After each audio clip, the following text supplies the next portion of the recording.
Let's make sure we looking all good and dandy over here and over there. I bet.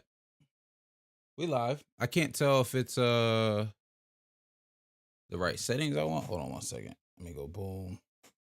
Let me go boom. Let me go boom. A little better. Not exactly what I want, but a little better. We'll take it for now. What's good, Joe? Welcome to Hawks Hoops Live. It's been a minute. I'm happy to be here. Happy to talk to y'all about some hoops. It's been a grip since we've actually been live on here. I got a lot to talk about. Ninja, what's good, my guy? I guess first things first, we got to talk about Embiid. You know what I mean? My guy Joel Embiid wins the MVP. He gets MVP, All-NBA first team, and the Sixers is up 3-2 in their second round series against the Boston Celtics. When I tell you I am on top of the world right now. Now, it ain't all, I'm not saying it's all said and done. I'm not counting the Celtics out or anything of that nature. The Celtics are an excellent basketball team, but I'm loving what I'm seeing so far. I am loving what I'm seeing so far for my Sixers. Honestly, we might as well start about talking about the Sixers search. We'll get to every team before we out of here on the live. I want to talk about everything. Got a lot of notes, a lot of just thoughts and stuff. But I guess we might as well talk about my Sixers first. Dills, what's good with you? How you been, man? I know it's been a minute. Hold on. What is? Oh. Did the live leave? No, it didn't. All right, bet. All right. Let's talk about the Sixers, man. Sixers is currently up 3-2 on the Boston Celtics. We just won game 5 at Boston. Have game 6 coming up tomorrow night, Thursday night in Philly. A lot of thoughts from that series. Let me go scroll to that section of my notes real quick before we get it going. A couple of things. I got to say shout out to... I'm doing good, man. How about you, a PJ Tucker believer? Listen. I don't know if I'm a PJ Tucker believer yet. Oh, did I? Why is this chat not popping up properly? Hold on, Ninja. Because it should be. Okay. There we go. I'm a PJ Tucker believer to an extent. He's done some great things for us. He's looked good at times. The Sixers as a whole have looked good so far this series. We'll talk about both sides. A couple of things. Shout out to James Harden for game 1 and game 4. Game 1 and game 4, where he had 40 in both. Had over 40 in both of those games. Game 2 and game 3 was looking a little iffy. At least I haven't seen a ton of him do in the regular season so far. Like, he was balling in the mid-range. Like, when he's in them pick and roll situations, pulling up for the midi, being confident there, and getting to the rim. I don't know what to tell you. Dills, it ain't lagging on my end. If it's lagging, then maybe just refresh. But it look all good on my end. And then he's getting to the rim at will. He's not baiting for fouls. But last night in game 5, he looked, for the most part, back to his regular self. He looked springy. He was hitting his shots. He played actually without the knee brace. He had 4 or 5 blocks in that last game 5. And the brace was off, and he's back to looking like himself. The most important part, and Matthias, we'll get to that. I know, I peeped that the All-NBA teams came out. We're definitely going to talk about them. I just wrote them down to get them on my notes. I haven't really looked at them, so we'll look at them live in a second. I just kind of want to go through a bunch of these teams real quick and get all my notes out, and then we'll just talk about random stuff. All-NBA, all-rookie, all-defensive, all came out over the last couple of days, and we haven't talked about it yet.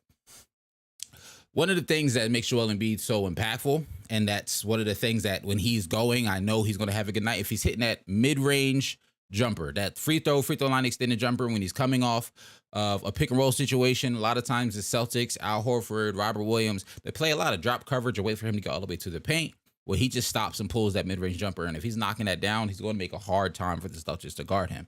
Shout out to Tyrese Maxey for the 30 ball last night. Shout out to Tyrese Maxey for the 30 ball last night. The Sixers just looked confident. In game 5, the Sixers did not come out to play. They came out with a mission. They came out determined, and they looked like the team that wanted it. They just looked like the team that wanted it more. Talking about the Celtics, because I'll talk about my Sixers all day, and I'm trying to think of anything else I have written about my Sixers. Last thing I want to say about the Sixers before we move on is It's Tobias Harris. The play of Tobias Harris. Now, if you look at his box score, you might see, I think right now for the series, he's averaging only like 13, 14 points a game, but it's been consistent. He's been knocking down his open threes. When we need him to hit big shots, when he's the ball swinging around, he's hitting his open shots. He's playing some solid defense. Tobias Harris, I know a lot of people don't like his contract. A lot of Sixers fans don't like his contract. But I'm trying to tell y'all, Tobias Harris is doing what we need him to do as an organization, and he's being a great role player. He might go a couple possessions where he don't even see the ball, but when he see it, he take advantage of smaller defender and put him into the post. I've seen him do that to Derek White a couple of times, Peyton Pritchard even a couple of times. But when he and when he's open, he's hitting his open shots. So shout out to Tobias because he's not tripping when he don't get the ball. He's still doing the little things. He's still staying locked in. Shout out to PJ Tucker, same thing. He'll go a whole 3 quarters without seeing the ball. And then last night in Game 5, he had a big 3 when they started doubling Joel. It was Marcus Smart trying to face Joel in the post, front guard him and face guard him in the post. Al Horford was kind of playing off of PJ Tucker, playing that backside defense, and the ball just swung, hitting PJ wide open in the corner, and he hit a big shot for us. PJ's hit a couple of big corner threes so far this series.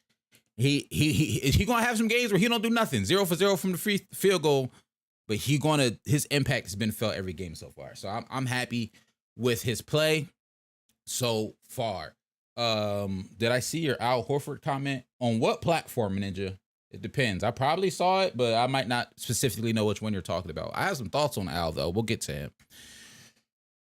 Talking about the Celtics as a whole, 2 things I noticed about the Celtics, and it has to do with Jason Tatum and Jaylen Brown.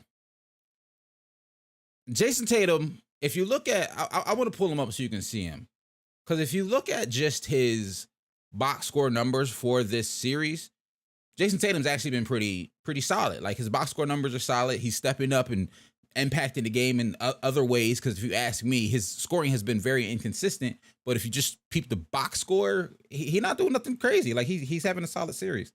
Hold on, share screen, right? All right, bet, boom. I'm actually gonna move myself down over here, maybe that works. So if you look at the box score and just look at what Jason Tatum's been doing this series, can y'all see this? Do I need to zoom this in?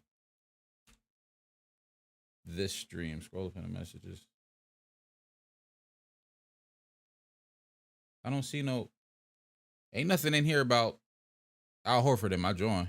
This stream, scroll up in the messages. The first message is you saying Embiid, bro. That's the first message I got. You saying Embiid. Oh, did it do it over here too? Why my chat pop up? So this is the first message to the stream, Dills. So if you said something before that, it's not on here.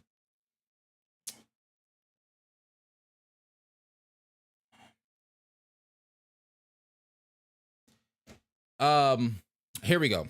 This is what I was about to get to. If you look at just Jason Tatum, and you look at what he's been doing this postseason and this playoff and this series specifically, if you look at just his numbers, they look fine. 26 points a game, 45% from the field, which is kind of sort of on par with what he's doing in the regular season. He was 46 in the regular season. 30% from 3 is a little disappointing. He was 35% from the regular season, but he stepped up big and he's doing other things. He's averaging 11 rebounds a game. He had 18 rebounds in Game 4. But my point here, and is what I'm getting at to here, is while Jason Tatum scoring has been inconsistent to me, he's stepping up and doing other things, right? He had in Game 4, when he was 1 for 9 in the first half, which is insane, he still ended that game with 18 boards, 4 blocks, 6 assists. First half of Game 5, he was 3 for 11. But you know what's crazy? While he's having these horrible first halves, you know who was having a good first half in both of those games? Jaylen Brown was. And they just don't want to give the ball to Jaylen Brown. If the Celtics want to have an opportunity to do better in this series, they got to give the ball to Jaylen Brown more. They simply have to give the ball to. They simply have to give the ball to Jaylen Brown more. Like, I'm not. I think it's cool in terms of him impacting the game in other ways, but down the stretch. In Game 4, the game that went to overtime, remember Marcus Smart ended up with the last shot in both regulation and in overtime, which is absolutely insane to me. Jaylen Brown ended up not getting the ball at all, and basically in the second half of Game 4 and Game 5, didn't see the ball much in the fourth quarter. or in the second half in general, they got to do a better job of getting Jaylen Brown to ball. In game 4 in the first half, Jaylen Brown was 7 for 11. In the second half, including overtime, he got 5 shots. That's unacceptable. I don't know if it's Jaylen Brown got to be more assertive and force himself to get the ball more, but he just has to. He simply has to do better. He simply has to do better. And Dill's funny. That's not where I live, but I appreciate you looking out for me. But that's not where I live. All right. Speaking of Jaylen Brown, I thought this was interesting. This is Jaylen Brown's comments after game 4 of only taking 3 shots into all of fourth quarter and overtime. Let me see if this plays for y'all real quick. Jaylen, you had 3 shots in the fourth quarter and none in overtime. How do you become more active in the offense, especially down the stretch? I guess I got to demand the ball a little bit more. I thought good things happened when I had it in my hands, but I thought our offense was okay. I thought we chipped away, we made big time shots, we got great looks all game long, and we just came up short in the end. Jaylen? Listen, like I said, Jaylen's got to ask for the ball more. Jaylen has to demand the ball more. Jason Tatum, and it's funny, just thinking about the grand scheme of things, Jason Tatum and Jaylen Brown. It came out, news just broke today, we all know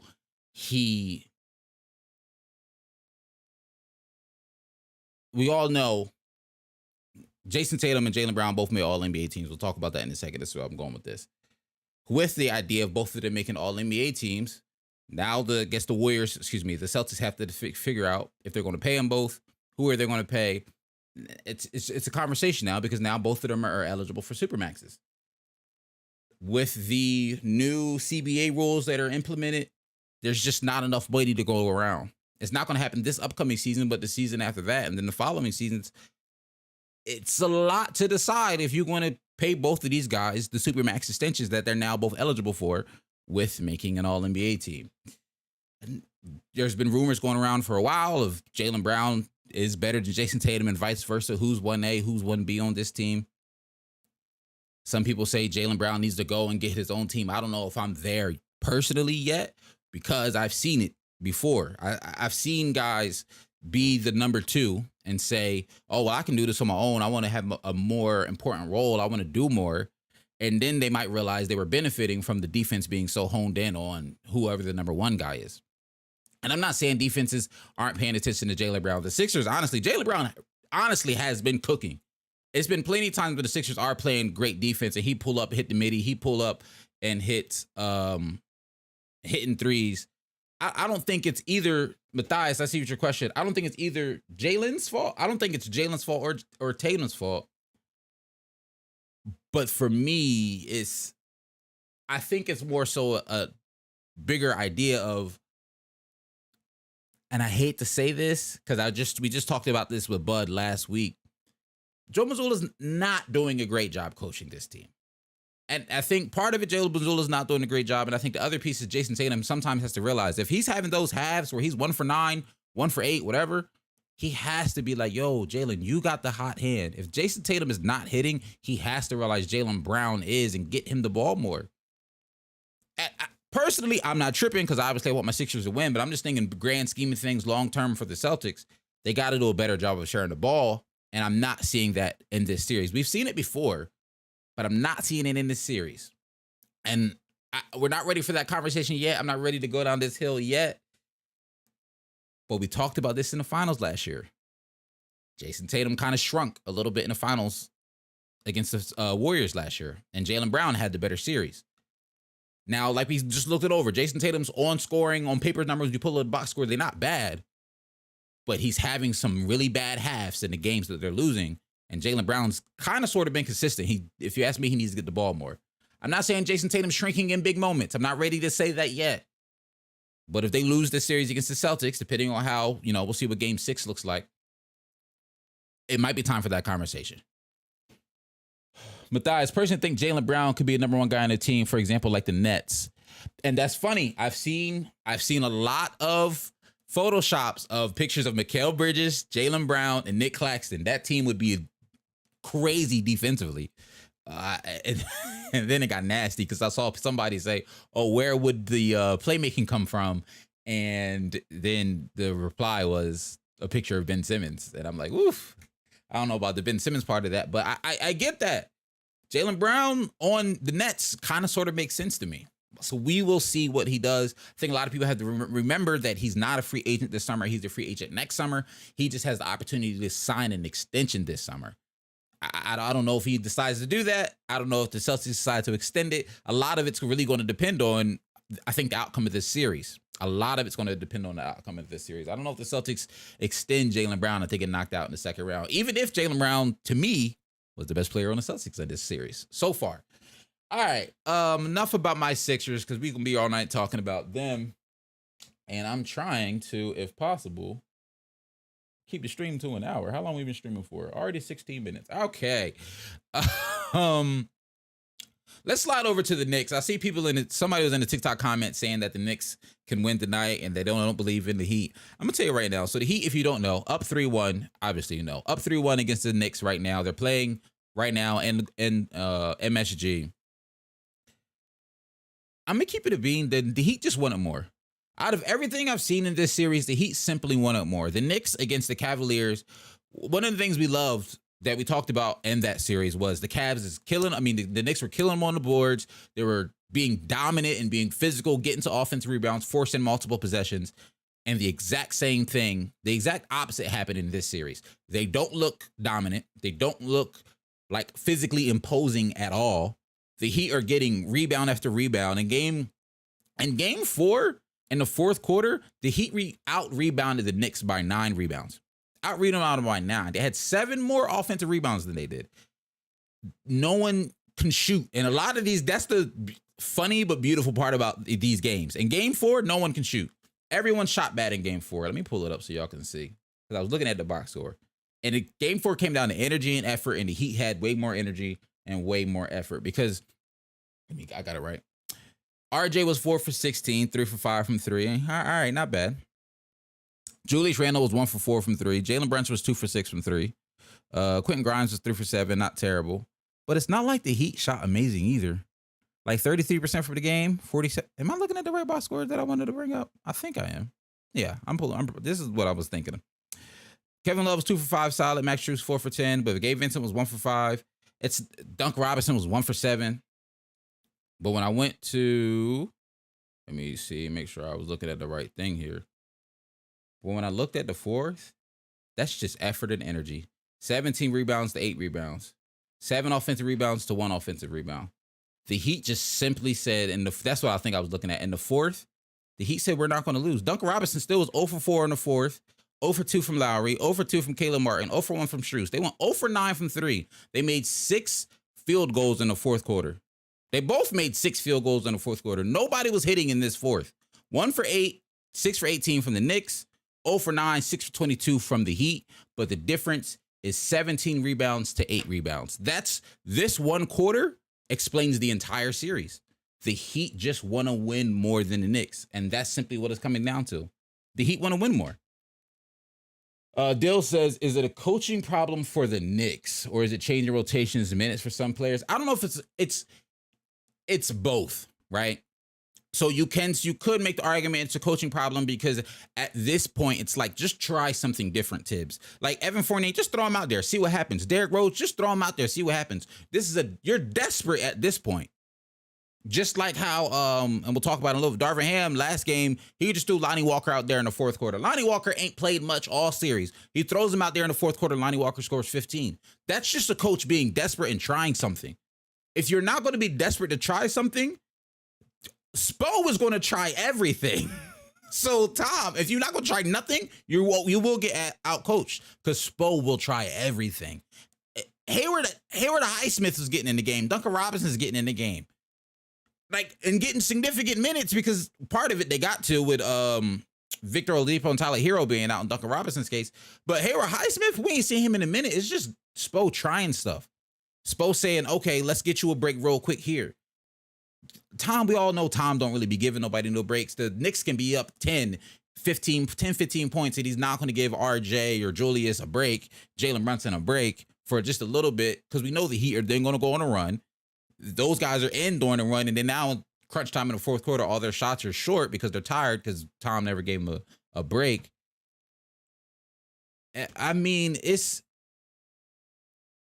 so yeah, you can say part of it's the coaching, but I can't put it all on coaching because a lot of it is effort. These guys are not showing effort. They do not want it. This is what I got here for the Knicks. We all saw this clip from Julius Randle after the game. Let me pull this up. Julius, you guys haven't been able to get the amount of offensive rebounds and loose balls that you were in the Cleveland series. Just what have they? Maybe they wanted more. I don't know. My man is that's whispering. Who we are all year, and we got to find a way to, step up and make those plays if we want to keep the season alive. Essentially say we don't know. We need to find something to keep the season alive. We got to dig deep. They say they wanted more. That clip was way quieter than I thought it was going to be, but it is You know what's crazy, Matthias, that I just thought about now that we just randomly switching gears? I'm going to come back to the Knicks. There is a world where Tyler Hero comes back. Because I can't remember if he was slated to come back in the conference finals or the NBA finals. But at this rate, the Heat season going long enough that there's a world where he might come back. That's absolutely insane. I didn't really think about it like that, but there is a world where he could come back. That's insane. Somebody asked me on TikTok, thoughts on Dame being All-NBA team. I'm not mad at it, to be honest with you. I got to pull up my list, and I want to pull up my list. I made a list a couple of weeks ago and compare it to what the actual list was. I'm almost certain Dame made third team. I'm almost certain Dame made my third team. Knicks, listen. I got the game on right now. It's 35-34, 4 minutes left to go in the second quarter. Can they win at home? Sure. Is the series over, though, by the time Miami goes back home? I 100% absolutely believe it. Guru, it's all good. What's good with you, my man? Good to see you. We already talked about my Sixers. I'm happy with what's going on so far. Last thing on my Sixers, because am I happy we up 3-2? Yes. But do we have to lock in something crazy for Game 6? I mean, every possession got to be sharp. We got to be fighting for every board. I'm going to be able to tell in the first 5 minutes if we want to win this game or not. If we look lackadaisical, if we look how the Boston Celtics looked in Game 5, in the first 5 minutes, we don't want to win. Because the Celtics came out looking like, we here. It's another regular season game. It's just another game. I don't feel like the Celtics took Game 5 seriously. And the Sixers cannot fall into that for Game 6. The Sixers have to take Game 6 seriously. I don't know what the Knicks are going to do, though, man. The Knicks...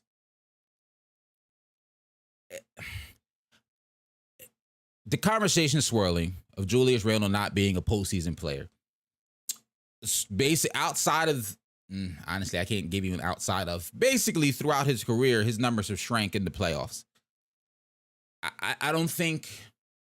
this story is the end of the Knicks story. I still think the Knicks are a young team. Like Julius Randle's, I think 26, 27. RJ Barrett's still fairly young.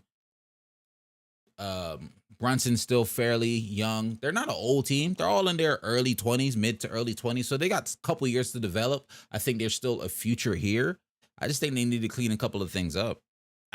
They don't really have a vet in my mind that's a vet that a vet that gets on the floor that can really encourage these guys on the court. Like, I mean, D Rose is on the team, but you told me the last time they put D Rose on the camera. I can't say the last time I saw D Rose. I know he's there, but we don't see him anymore. He only get in the game if it's absolute garbage minutes. I don't know. Tom's got to figure out another way to talk to this team, to encourage this team, to get them to play with some effort and some energy, because right now they're simply not playing with any effort or any energy. It's not sad, but it's just disappointing. It's very disappointing from this Knicks team, because at one point in the season, they were effort and energy. That's why we love the Knicks. They were effort and energy, but they're not looking like that against the Miami Heat. And shout out to the Heat, because when we talk about Heat culture, when we talk about the Heat having that next man up mentality, we are truly seeing it on display. We are truly seeing it on display. Jimmy Butler is out for game 1, and then he came back, but he was still like, dealing with the ankle injury. He looks fine now. Don't get me wrong. He looks fine now. Tyler Hero's still out, but everybody's stepping up. And then, like we said, when it comes to the effort and getting them offensive rebounds and them extra boards, Kyle Lowry's getting boards, Gabe Vincent's getting boards, Max Strus getting boards. They're all just fighting. The Heat have a serious fight in them, and I'm not seeing that from the Knicks. Speaking of teams with some serious fight in them, horrible transition. I don't know if either of these teams have OD fight in them. Yeah, Depot is out as well. It is what I mean. He is, and it sucks. But it's next man up for the Heat. It's next man up for the Heat. Switching gears to the Lakers Warriors. Lakers are up 3-1. I'll be honest. I'm mixed on this. I didn't know how this series was going to go. I remember when we talked about the last time we were live was, I think, probably like a week and a half ago, before any of the things in the second round started. And I was excited to see this series because I knew it was going to be a tale of two different styles of play. And we're seeing that. Warriors just chucking up threes. People ain't making threes. I'm looking at you, Poole. I'm looking at you, Clay, to an extent. And the Lakers are just beating the basketball. They're just beating the paint. They're just killing them in the paint. Anthony Davis has been phenomenal in this series. Very similar to Joel Embiid. And one of the things I can say about Anthony Davis is his ability to hit that free throw line jumper, that little floater in the high post, the runner, whatever you want to call it, depending on the situation. Him being able to do that and hit that consistently opens up so much for the Lakers offense, because now he's a threat to score.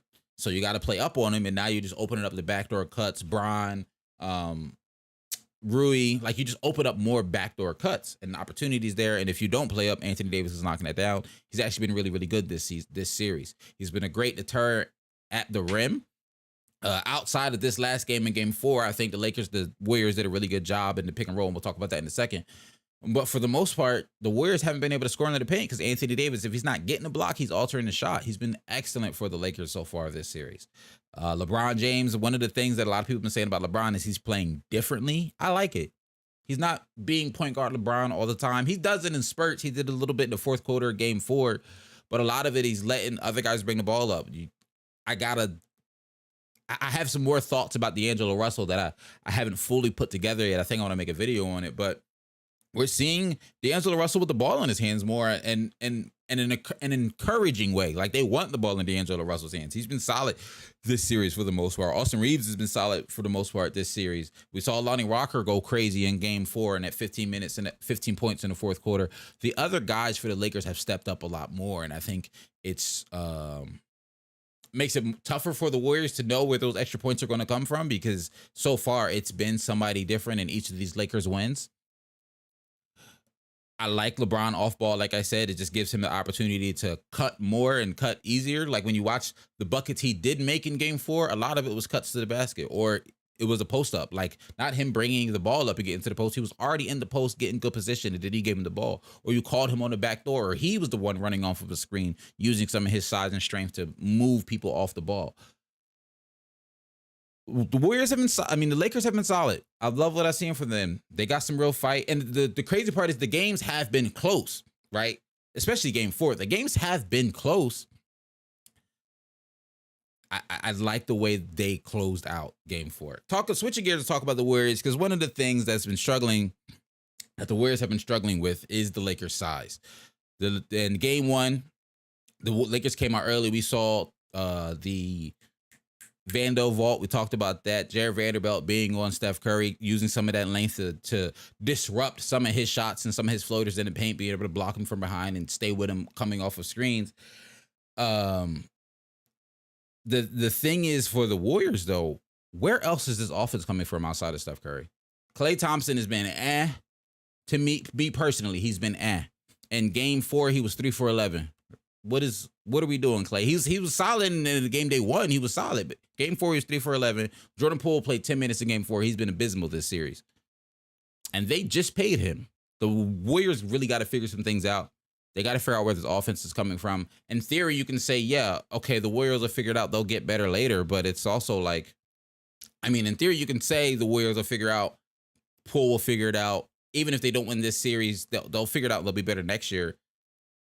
I don't know what is going on with Jordan Poole this series. And I hate to say this, but it happens too much to not say it. You'll get a role player guy. He's showing off. He's improved. He's showing that he can be like, hey, I could be a third star. Like, pay me.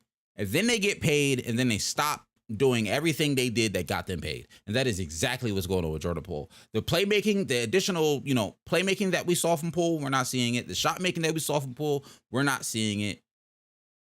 The fact that he only played 10 minutes in game 4 tells me everything I needed to know. He's unplayable at times. Steph, to his credit, Steph has been phenomenal. I love what we're seeing from Steph Curry this quarter. Point guard Steph Curry that we saw in game 4, it was the first time that I feel like we really saw Steph Curry be a ball dominant point guard in a long time. He was that in game 4. He ended up with 14 assists, but when I was like, who is he passing the ball to? Because Poole and Clay ain't doing nothing. So I was really curious. I went back and watched all 14 assists. It's backdoor cuts to Gary Payton. It's backdoor cuts to Wiggins. It's backdoor cuts to Draymond. It's not to his shooters. They're backdoor cuts for twos because he's operating it's to Looney. He's operating very well in the pick and roll. So he's hitting a lot of people with pocket passes. He's hitting a lot of people backdoor cuts. He's finding people, but it's not the shooters. It's not the shooters. Lakers have been relying on players like Lonnie Walker and D'Lo. That's something we definitely didn't expect mid-season.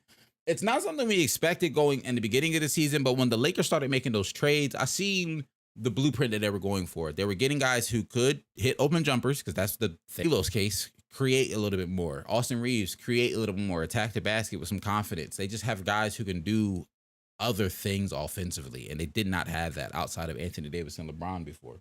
So I'm happy for the Lakers in that sense. I'm happy for the Lakers.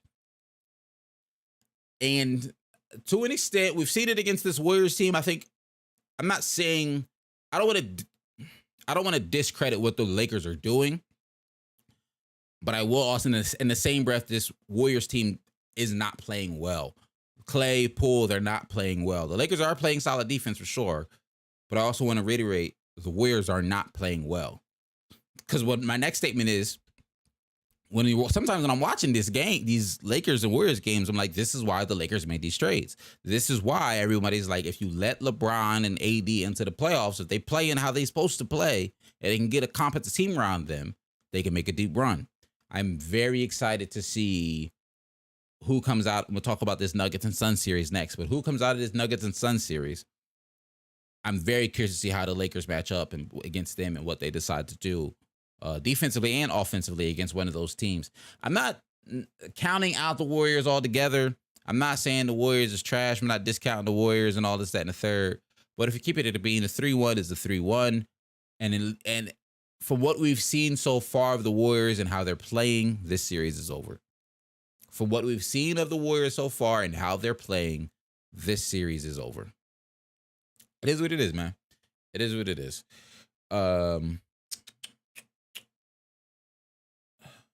Let's see. What else do we have here to talk about? Let's do Nuggets and Suns, and then we'll do these all NBA stuff.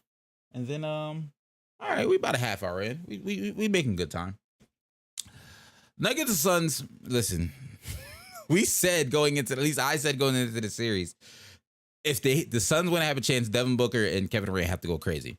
And that's exactly what they did. Devin Booker so far in this series is shooting 60% from the field and 57% from three. In game 4, he was 70% from both, which is absolutely insane, making some insane tough shots.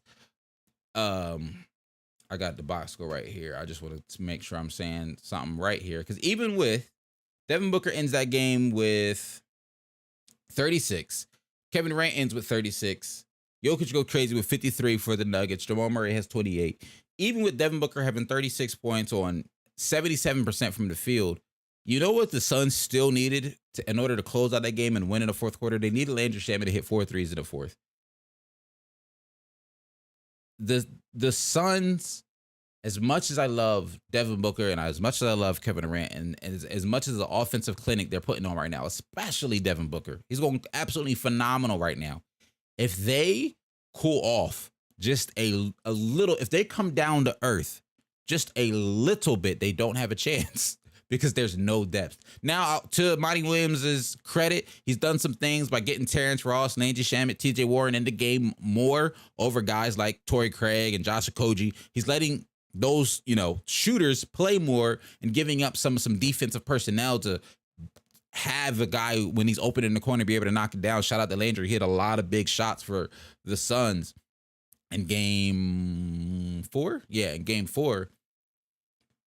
But then in game 5, they weren't there in game 5. In game 5, the Nuggets was able to do it. They won at home.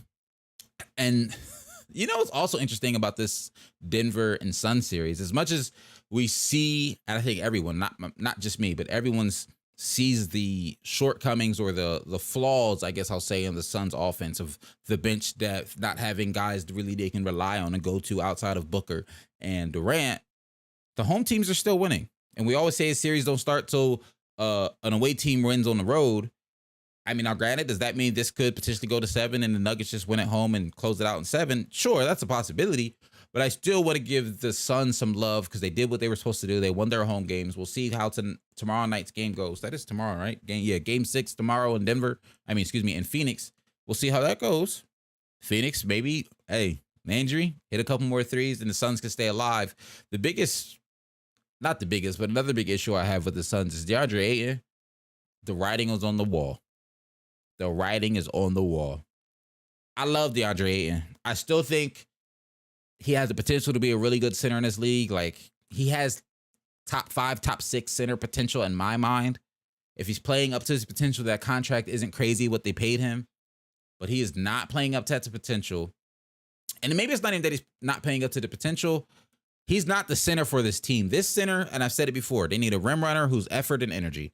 They need a JaVale McGee from a couple years ago. They need a Kevon Looney. That's what this team needs. They don't need DeAndre Ayton who wants to get post touches, because DeAndre Ayton who wants to get post touches, if he's not getting those post touches, if he doesn't feel like he's getting the ball offensively, then he's not giving you that energy on the defensive side of the ball. He's not running hard and setting screens hard and diving to the basket hard if he's not getting the ball. He's one of those centers that you got to feed him the ball to get him to play with energy. He's not just a guy who's going to show up with energy. I haven't seen him show up with energy yet. You know who is showing up with energy and honestly outplaying him so far in this series? His own teammate, Jacques Lindell. I would have not thought I would have seen today that Monty Williams said, you know what, Jacques Lindell, you playing better. We need you out there instead of Ayton, because Ayton's he's not bringing it. He's not bringing it at all for them right now. And it's not that the numbers are terrible. He's just not doing what they need him to do. He's not playing with effort and energy. And that's honestly all the Suns need from their center. They don't want to pass. If you got Kevin Durant, Devin Booker in the team, you don't want a center that you posting up and giving the ball to. You want effort and energy, setting hard screens and rolling to the basket and getting offensive rebounds. That's the type of center that the Suns want and need. Matthias says, I don't know about you, but I got a hot take on the Suns. Now that you said, what is your hot take on the Suns? I'm curious.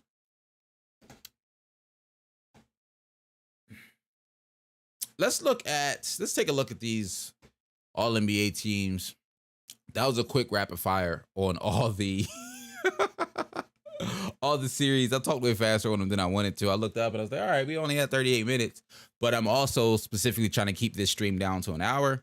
So I was like, let's talk about these teams for about 40 minutes and then we'll do some housekeeping, talk about stuff around the league, because to be honest with you, I really do want to see most of the second half of this Heat game. I do appreciate you for pulling up, though. Y'all that did pull up. We ain't streamed in a while, so I know what the numbers are going to be like, but y'all pulled up, so I appreciate you.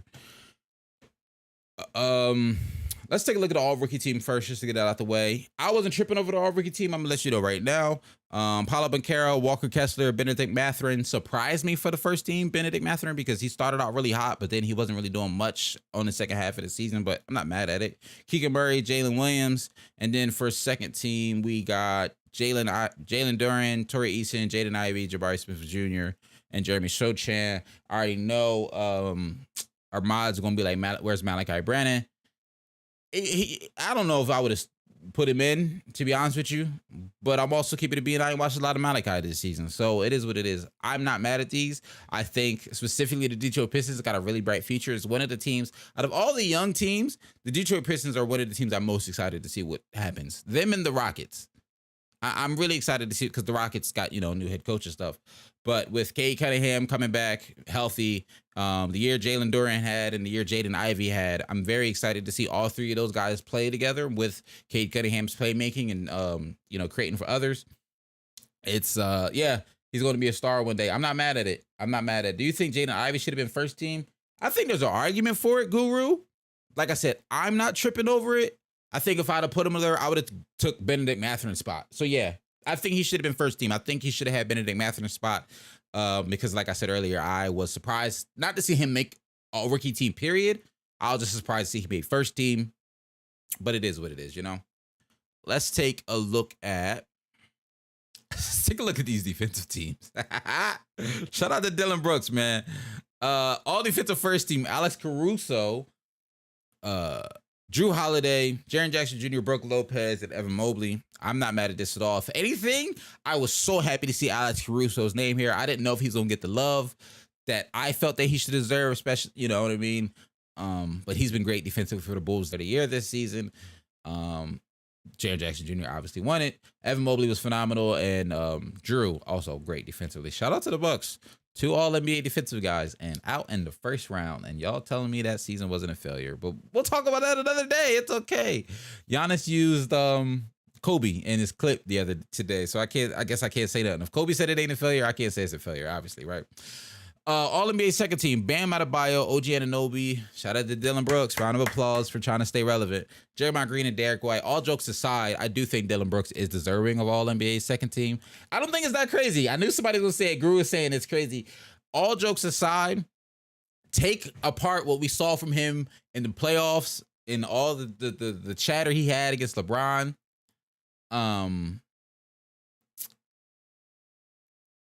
I'm not mad at him making the second team. I'll say that. He's a really good defender.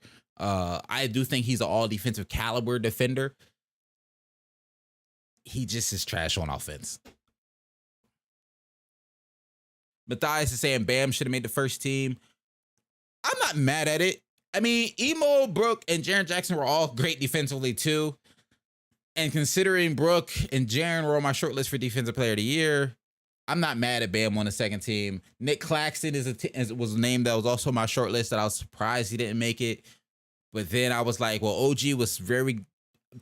I'll be honest. I don't know how good OG was in the second half of the season, so I could personally be okay with replacing Nick Claxton and OG. But Draymond Green's been solid all season. I know OG started out the year great defensively, but then the Raptors started losing a lot of games, and I'm gonna keep it a B. And I didn't pay as much attention to the Raptors in the second half of the season as I did in the first half of the season. In the first half, I was low-key locked in on the Raptors because I thought they were going to blow it up, and I was trying to see what these guys could do, how they operate, to see what pieces could go where. They decided not to blow it up, and I said, well, I'm not that interested in y'all anymore. I'm a regular fan just like y'all. I can't watch every team, and the Raptors is one of the teams I gave up on early. And like I said, Matthias, I'm not mad at this take. I get why he's not, but at the same time, I'm not mad at it. Now, let's get into the meat and potatoes. Let's get into these All-NBA teams. Because I'll be honest, I haven't looked at all of them. Two things about me. I don't be tripping that much on votes, on how the voting was done. Where's the actual... I'm about to say, where's the graphics? I want to look at some easy graphics. I don't want to care about the voting that much. Let's start with the third team. Well, let's start at the top. We'll start at the top and work our way down. First team, of course, Giannis, Luka, Joel, SGA, and Tatum. Okay, I got some thoughts. Second team is Jaylen Brown, Jimmy Butler, Steph Curry, Jokic, and Donovan Mitchell. Okay. Third team is De'Aaron Fox, LeBron James, Damian Lillard, Julius Randle, Domantas Sabonis. Let me see if I can find my list. Because I know we made a list. I don't remember if we made it on a stream or if I just made it like a video or a TikTok about it, but I made my own list as well. Matthias saying he agrees with the first team. Let me see. Where is this at? Let me pull it up. Miami vs. Bucks. Nice live. I might have did it on the 23rd of April. Did we do that live? The first team and stuff? Sixers, Nets, Lakers, Grizzly, Warriors. No. NBA awards? Did I do it in my NBA awards stream all at once? Here we go. Let's get into it. Oh, I did do a defensive team too. So we'll go back to that. Let's look at all NBA let's just look at these All NBA teams. So first team, I'm not mad at. Personally, I didn't have Luka as a first team. Luka, I'm not mad at it. I get why everybody put him on their first team. I didn't have him on the first team because they was trash. You didn't even make the playoffs. It is what it is. But All NBA is not a individual, like it's not a team award because the Thunder also, SGA's here. So I'm not mad at it. Personally, I had Donovan Mitchell in the first team in place of Luka, but other than that, this was my exact team other than that. Second team, I had Luka on here instead of Donovan Mitchell. Also had Steph. I had LeBron on my second team. Keep it a being with you. Jokic was there and Jimmy was there. And then my third team, I had Dame. I had Fox. I had Jaylen Brown on my third team. I had Julius Randle on my third team. And I had going crazy all season on a singular solo. You know what I mean? I'm just me against the world. He was doing this thing all season long. To me, all these guys are definitely the deserving. I don't think anybody was snubbed. A lot of people are having arguments over like a little stuff of like who was over who. Like I already see people on Twitter saying, you know, Julius Randle versus Jimmy Butler in a regular season. Like who should be there and stuff like that. But the order, you know, we can nitpick. But I think all these guys who did make the team are deserving of making the teams. I did want to go back to the defensive teams real quick because I did have, let me go back here, defensive teams. I did have some different defensive teams that I did want to talk about that because this is what I saw a lot of people talking about. And a name that came up a lot.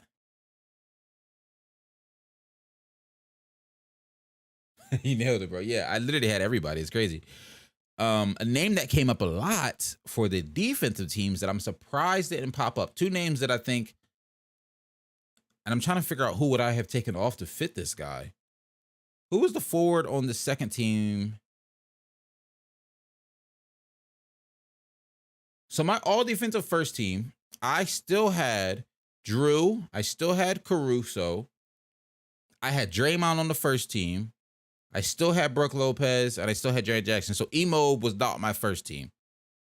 And on my second team, I had Emob, Bam, Dylan Brooks still, OG still. I put OG in the guard slot. And then so instead, I slid OG to the guard slot, which means no Derek White. And I had Jaden McDaniels. I thought Jaden McDaniels was really, really good this season defensively. And I feel like, you know what I mean? I feel like Jaden McDaniels should have been in all defensive spot. I get why he's not because you got Derek White here and Dylan Brooks. So that's obviously taking up the guard spot. You slide OG to one of the forward slots. I would have slid OG to one of the guards, swap out Derek White. No offense, Derek White. You was solid defensively. I don't know if he was all NBA, all defense, you know, solid, but it is what it is. Sleazy, my guy. You know, it's funny. We talked about it at the top of the stream. So I ain't going to go too crazy. I'm going to say two things. Because now that I'm curious, just real quick on your thoughts. What is up with Jason Tatum? Because he's been very, very inconsistent at times. When Joel's healthy, y'all struggle to guard him. I'm just going through a couple of my quick hits, so you know what I said. Tatum's inconsistent. Joel healthy in his last game. Y'all struggle to guard him. Y'all need to give the ball to Jaylen Brown way more in the second half. I don't understand why he's not getting the ball in the second half. Because to me, honestly, right now, offensively, he's your best player in terms of offensive efficiency. Jaylen Brown is him right now. And it is what it is. I'm worried about game 6. I'm going to say that at least. I'm not counting games. I'm not counting my flowers early. I'm not smelling my flowers early. But it is what it is. Hey, the inconsistencies have been going on all season. And I said it earlier. I was like, I mean, it started in the finals last year. We're not ready for that conversation yet. I don't think the world's ready for that conversation yet. But the inconsistencies have been all season. He wasn't the best person in the finals for y'all team last year. And so far, he hasn't been the best person, at least offensively, for y'all this year. The one thing that saves Jason Tatum, and I said this earlier, and I'm just saying it because you in here again, he does other things. Like in that game where he was 1 for 9 in game 4 in the first half, he ended the game with 18 boards. Why does Jason Tatum have 18 boards? So he's doing other stuff. Like he's getting blocks, he's getting boards. He's trying to impact the game still in other ways, but the shots are not falling, bro. The shots, bro. Yes, he'll go on these crazy first quarter and first half runs. And as a Sixers fan, I'd be like, okay, Jaylen Brown going kind of crazy. Like he started off that game. It was what game? I think it was 4 for 6 in the first half of game 5. And then I'm like, dang, stop giving this man the ball. And it's short and like clockwork. It's like, hey, take the ball out of Jaylen Brown's hands, who's killing the Sixers. And it's not even a matter of we leaving him open. It's like, hand in his face, cash, killing the Sixers. Get the ball back to Jason Tatum. And I don't understand it. Bro, 4 for 4. Yes, he shot the ball 3 times. He shot the ball. He had 5 field goals in the whole second half. He only took 2 in the third. I don't understand what's going on over there. I'm not trying to put it all on, like I said earlier, I'm not trying to put it all on Mazzulla. I'm not trying to put it all on any one factor. Jaylen Brown said himself, he got to demand the ball more. Tatum got to find him the ball more and realize he in a slump and just be like, hey, somebody else got to take the shot. Mazzulla got to draw up more plays for him. And for the love of God, Marcus Smart, stop shooting the ball in the fourth quarter, because it's been too many fourth quarters when Marcus Smart got like double the shot attempts of Jaylen Brown, and it makes no sense to me. Oh, y'all do try to force me to go off at the same time. If one of them hot, just let them be hot. Don't take the hot. You know what I mean? I don't know what y'all Celtics is doing. I truly don't know what y'all Celtics is doing. When they realize whoever's going in first is going to carry the scoring load. Hey, but you know what? You know what, Sleazy? I don't need y'all to figure that out next game. Y'all can go ahead and keep Jason Tatum. 2 for 10, second half. I need it. 3 for 10, 3 for 11. I don't care. I need it. I'm conflicted with that because Marcus Smart will make some really wild and timely plays in the crunch. Yes, he will. Sometimes he will. And then sometimes not so much. Oh, man. Well, this was fun. We was live for about an hour. I didn't want to keep y'all here all night because, like I said, I do want to catch the second half of this Miami and Knicks game. Sleazy, appreciate you for pulling up. If you pulled up from TikTok, also appreciate y'all. Y'all know me. I'm not gonna make no promises. My gut want to say I'll see y'all next Wednesday, but Game 6 JT. I don't know who that is. I ain't. And like I said, we saw Game 6 JT last year. We seen him last year. Y'all was down 3-2 against the Bucks. So I understand. That's why I'm like, you know what I mean? I can't count my flowers early. I can't. What they say? What is it? Count your chickens before they hatch. What's the phrase?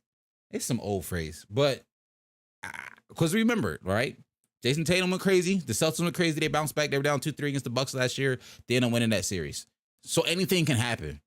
I need my Sixers to lock in. All right, y'all. It's always love. Appreciate you, Sleazy. Matthias, I'll see you soon. Let us know when you go to the next stream. Let's finish the heat. I'll post it in the Discord next stream. As of now, tentatively, bookmarker for next week. I want to go back to the weeklies because I like these. Even if it's only for like an hour and if not that many people pull up, it'd be thoughts in my head. I just got to get off my chest. And not all of it I necessarily feel like making a TikTok for or a dedicated video. When I like to just talk about the games, I like to just do a live and just rant and ramble and have a conversation with y'all and just talk some hoops. All right. I'm out of here, y'all. This is fun. This is Hawk. And I'm going to say it. I'll see you next week at 8. Peace.